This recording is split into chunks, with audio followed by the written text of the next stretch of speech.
Senhor Ministro, Senhores Secretários de Estado, Senhoras e Senhores Deputados, a título prévio eu queria manifestar uma posição do Grupo Parlamentar do PSD que vê de forma crítica o facto do Governo não ter em tempo disponibilizado toda a matéria relativa ao PRR. Foi público, e isso merece-nos a maior censura, o facto do Governo ter entregue em Bruxelas um pacote do PRR com um conjunto de reformas cujo sentido e alcance estava detalhado, mas ter sonegado à consulta pública, ao Parlamento e a todos os portugueses a possibilidade de fazer um exercício de escrutínio e de fiscalização política rigoroso a respeito dessa matéria. E não fora uma investigação jornalística a respeito da matéria e talvez neste momento ainda não soubéssemos com todo o detalhe aquilo que o Governo advoga, por um lado, em termos de transparência, com grandes proclamações e que nós acompanhamos, mas que contrasta de forma absolutamente clara com aquilo que tem sido a prática do Governo a respeito desta matéria. Feita esta nota prévia, há 2 ou 3 aspectos em relação ao PRR que eu creio que o Ministro da Economia deve esclarecer. O primeiro dos quais prende-se com a seguinte circunstância. No PRR está inscrito que por cada euro que vai ser colocado ao serviço da economia, tal representará, em 20 anos, um ganho de 5,3 euros. Ora, esse é um multiplicador, tal como reconhece o Conselho de Finanças Públicas, no mínimo muito elevado. Mas nós sabemos que o papel e o Excel aceita todas as nossas boas intenções e é muito condescendente com as ambições de cada um de nós. Ora, a pergunta que eu quero fazer ao Sr. Ministro é esta. Se nós não temos feito investimento público no passado, porque hoje ainda estamos a níveis de investimento público inferiores àqueles de um período crítico da economia portuguesa entre 2011 e 2015. A fatia que nós temos de investimento público do bolo orçamental ainda é menor do que aquelas aplicávamos nesse tempo. Se é assim, se temos este multiplicador e temos investimento público retratado no PRR, por que razão é que esse investimento público não foi feito antes, já que ele garantia um tal multiplicador reprodutivo que não vejo qual é a razão pela qual ele não tenha sido feito.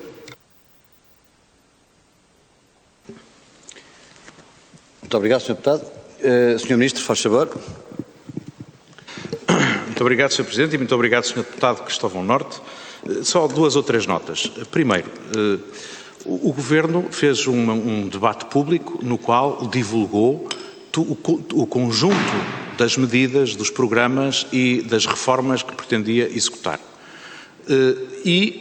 Obviamente, sempre disse, eu pelo menos sempre disse nas intervenções que tive esse propósito, que o conteúdo do PRR incluía um conjunto de indicadores, de metas intermédias, de objetivos finais quantificados que eram detalhados na discussão com a Comissão Europeia.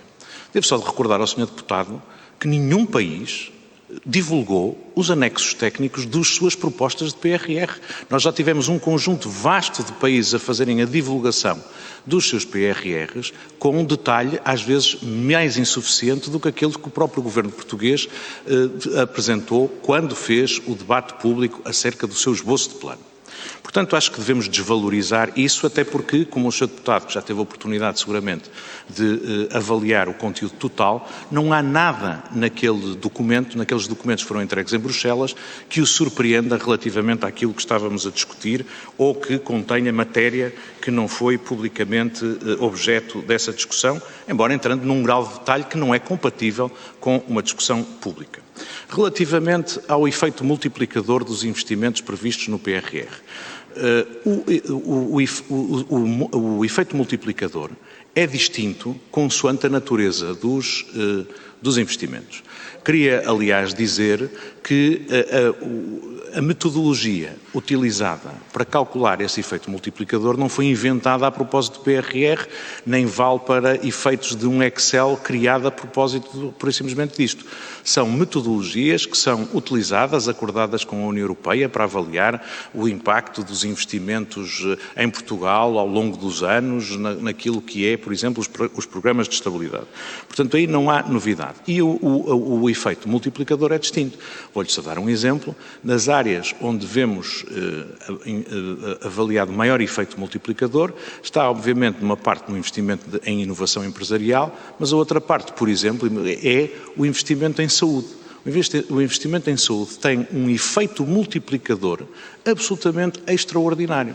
E, portanto, aquilo que eu diria é o seguinte: trata-se de alguma despesa que corresponde à realização também de investimentos que viabilizam reformas, em que aquilo que a União Europeia pretendeu exatamente fazer foi ter um envelope financeiro para permitir que pudessem os Estados-membros fazer reformas e investimentos que até o momento não tinham tido a oportunidade de fazer. E é isso que estamos agora a tentar concretizar. Muito obrigado. Muito obrigado, Sr. Ministro. Sr. Deputado, continua-nos a palavra. Muito obrigado, Sr. Presidente. A questão que importa esclarecer prende-se com o seguinte. Nós temos um multiplicador de 5,3 e o Sr. Ministro teve a ocasião de explicar as razões que estão subjacentes à obtenção desse resultado. Dando por bom esse multiplicador, a questão que surge, já que no passado, por um lado, não se fez investimento público suficiente, aliás, isso foi reconhecido pelo Governo, sobre a orçamentação do investimento público. Em todos os exercícios orçamentais desde 2016, o investimento público ficou largamente aquém daquilo que tinha sido proposto e apresentado ao Parlamento. Sabe-se também que na revisão que já foi feita no Programa de Estabilidade, já há um corte de 0,3% no investimento público em relação àquilo que estava previsto para o Orçamento de 2021. E se assim é, se temos perante nós este multiplicador, esta bazuca, que é capaz de dar mais vigor, fôlego, aumentar o potencial de crescimento futuro da economia portuguesa, qual é a razão pela qual o Governo lança mão apenas de uma franja muito pouco expressiva dos empréstimos que estavam à sua disposição? Sr. Ministro, faz favor. Obrigado, Sr. Presidente. Bom, duas coisas. Primeira coisa, nós decidimos reforçar o recurso a empréstimos agora nesta proposta final, sobretudo para dirigirmos esse reforço de empréstimos para aquilo que é investimento no setor privado, apoiar a capitalização das empresas, apoiar o investimento em inovação empresarial. Entendemos que o recurso a empréstimos que representa um aumento do endividamento da República, que é uma matéria sobre a qual temos que ter alguma cautela, porque neste momento vivemos num contexto de taxas de juros baixas e temos, obviamente, isto é uma facilidade de crédito a muito longo prazo e a condições muito favoráveis, mas aquilo que é o nosso estoque de dívida pública merece ser gerido com atenção e, portanto, quisemos exclusivamente dirigir estes empréstimos para aquilo que é investimento reprodutivo no setor privado. Pronto. Segunda nota que lhe iria dizer. A maior dificuldade que nós temos tido na execução de investimento público, eu não sou responsável por nenhum programa de investimento público, mas como membro do Governo tenho obviamente uma preocupação para assegurar que os projetos estruturantes que nós decidimos e que a Assembleia da República de alguma maneira também valida ao nível de Orçamento de Estado, tenham a capacidade de ser concretizados em tempo útil. Infelizmente, nós temos tido menos capacidade de concretização de investimento público do que aquela que se pretende. E, aliás, é por isso que o Governo teve a oportunidade de propor à Assembleia da República uma alteração, um conjunto de legislação enquadradora das decisões de contratação pública, no sentido de, sem perdermos rigor e transparência no contexto de contratação, podermos ter a capacidade de aumentar a capacidade de concretização do país em investimentos que são importantes. É isto que tenho a dizer. Muito obrigado. Muito obrigado, Sr. Ministro. Sr. Deputado, faz favor. Muito obrigado, Sr. Presidente. Eu diria que quem tem conhecimento de um multiplicador desta ordem de grandeza tomaria opções diferentes, exatamente pelas razões que o Sr. Ministro acabou de elencar. A questão de termos acesso a taxas de juros baixas, à facilidade de crédito muito favorável, a longo prazo e por aí fora. E, portanto, eu tenho muitas dúvidas que o Governo creia no multiplicador que está inscrito no Plano de Recuperação e Resiliência. Bom, mas outra coisa que eu acho que é importante focar aqui. Nós somos um dos países que mais tem sofrido com a crise. E somos, de facto, por opção do Governo e por circunstâncias que se prendem com as debilidades das nossas finanças públicas, tal como o Sr. Ministro já teve a ocasião de reconhecer, um dos que tem mobilizado menos recursos para apoios às empresas e às famílias.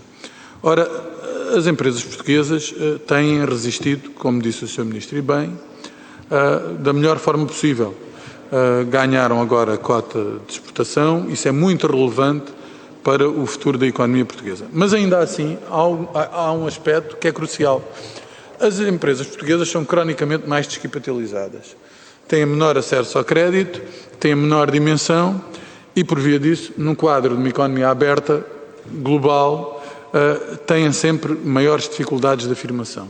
Ora, se estas empresas tiveram menos apoios e têm mais créditos em moratórias, Portugal é o país que tem mais créditos em moratórias e, por via disso, terá, obviamente, mais dificuldade. Eu gostava de saber, da parte do Sr. Ministro, como é que nós vamos conseguir garantir, em tempo, uma solução para a questão das moratórias, não apenas para os setores críticos, mas também para outras empresas viáveis. O que é que está a ser feito do ponto de vista do Banco de Fomento para conceber e desenhar estes apoios? Ainda ontem, uma notícia que foi contratada uma multinacional para desenhar esses apoios. E quando é que é possível dar previsibilidade e segurança jurídica aos agentes económicos, no sentido de eles saberem qual é o horizonte de intervenção e as condições que o Estado lhes vai proporcionar. Muito obrigado, Sr. Deputado. Sr. Ministro, faz favor.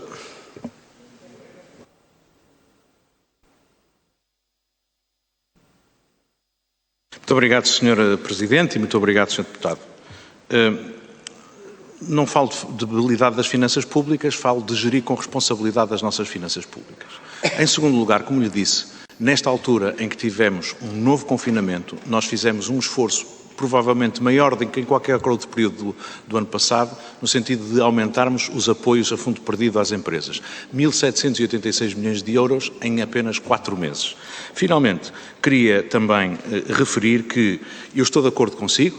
Nós temos um problema de baixa autonomia financeira das nossas empresas e de dificuldade de acesso ao financiamento. É por isso que, no âmbito do PRR, nós temos uma verba de 250 milhões de euros para reforço do capital do Banco de Fomento, que vai permitir direcionar crédito ao investimento através do sistema bancário, e cerca de 1.300 milhões de euros para apoio à capitalização das empresas. Valor esse que pode ser reforçado em mais 1.000 milhões de euros, se as necessidades assim o justificarem. Eu entendo que uma parte do trabalho que temos que fazer tem a ver com o sistema das moratórias, que queremos fazer exclusivamente direcionadas para aqueles setores que tiveram mais dificuldade. Para a maior parte das empresas portuguesas, para mais de 80% das empresas portuguesas, as moratórias foram apenas, digamos assim, uma forma de reforçar a sua poupança. As empresas pouparam 11 mil milhões, ou vão poupar até final de setembro, 11 mil milhões de euros em serviço da dívida por causa das moratórias. Para muitas delas, isto foi, digamos assim, um fôlego adicional e retomar o serviço de dívida não vai constituir grande problema. O problema está nos setores mais afetados e para esses estamos neste momento, precisamente, a concluir com a União Europeia, com o Banco de Portugal, aquilo em que é o quadro em que o Estado poderá apoiar a extensão das maturidades nestes setores, turismo, restauração e alguns segmentos do comércio e alguns segmentos da indústria transformadora. Muito obrigado. Muito obrigado, Sr. Ministro. Sr. Deputado. Muito obrigado, Sr. Presidente. Quem consulta o Programa de Estabilidade verifica que a projeção da trajetória da economia nos próximos anos nos conduzirá, uma vez mais, a um processo que é quase um processo de estagnação económica. Nós temos, em termos de produtividade, a nossa produtividade não descola, cada vez estamos mais na cauda da Europa, e eu creio que é essencial haver um sobressalto de todos nós para alterarmos esta circunstância. Porque nós podemos falar do PRR, podemos falar dos programas de estabilidade, mas o facto é que se não houver reformas do ponto de vista da regulação, reformas essenciais no mercado laboral, outras reformas que libertem as boas energias da sociedade, nós não vamos romper com este perfil da economia portuguesa e não vamos conseguir que a economia portuguesa avance decisivamente para outros patamares de bem-estar que nós sempre desejamos, mas que são constantemente adiados.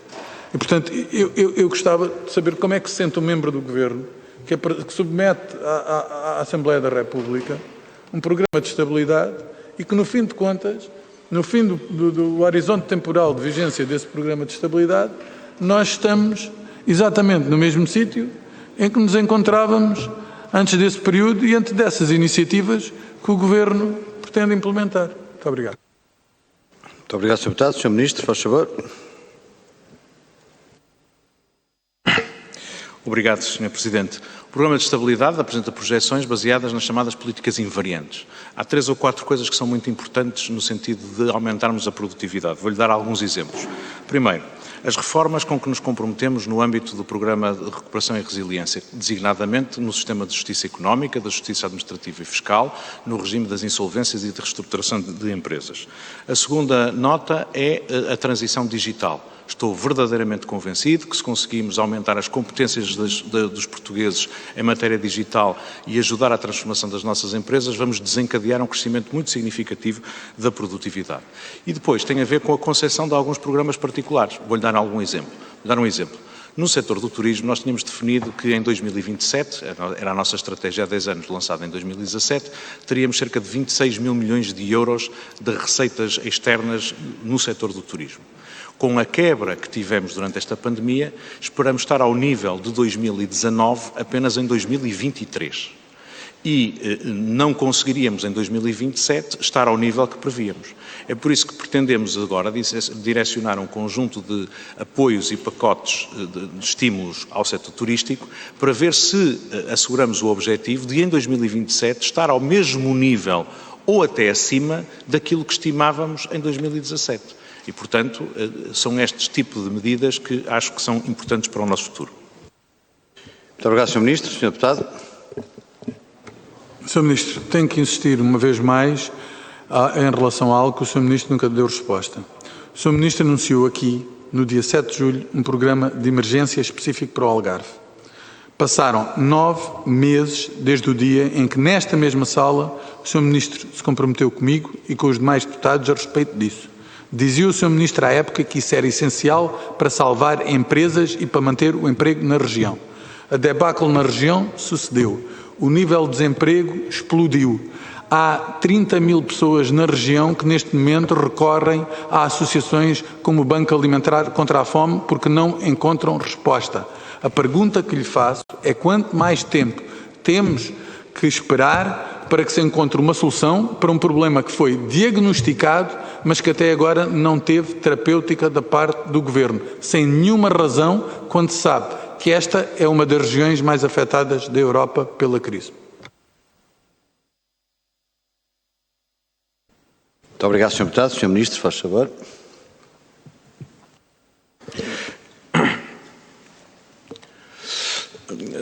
Muito obrigado, Sr. Presidente. Tem razão, Sr. Deputado. O Algarve foi particularmente afetado pela crise, talvez por isso tenha sido das regiões do país em que o nível de apoios mais intenso foi. O Algarve, no seu conjunto, as empresas algarvias já receberam a fundo perdido 233 milhões de euros nos vários setores de atividade e com os vários tipos de apoios e nas linhas de crédito também um apoio muito significativo que fez com que, por exemplo, só no setor do turismo, entre apoios a fundo perdido e estas linhas de crédito, as empresas algarvias tenham recebido 353 milhões de euros de financiamento.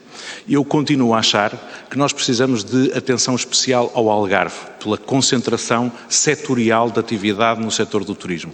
Acho que precisamos, por um lado, de ajudar as empresas a digerirem o impacto desta crise, precisamos de apoiar a requalificação da oferta e digamos assim, a capacidade de atrair eventos e turistas ao longo do ano, mas finalmente também apoiar a diversificação da base económica. É muito importante, por isso, que as verbas adicionais que conseguimos no PT 2030 para o Programa Operacional Regional do Algarve e a atenção especial que temos em alguns setores no âmbito do PRR possam ser direcionados para isso. Eu continuo a achar, de facto, que o Algarve precisa de uma atenção especial e vou continuar a bater-me por isso. Muito obrigado.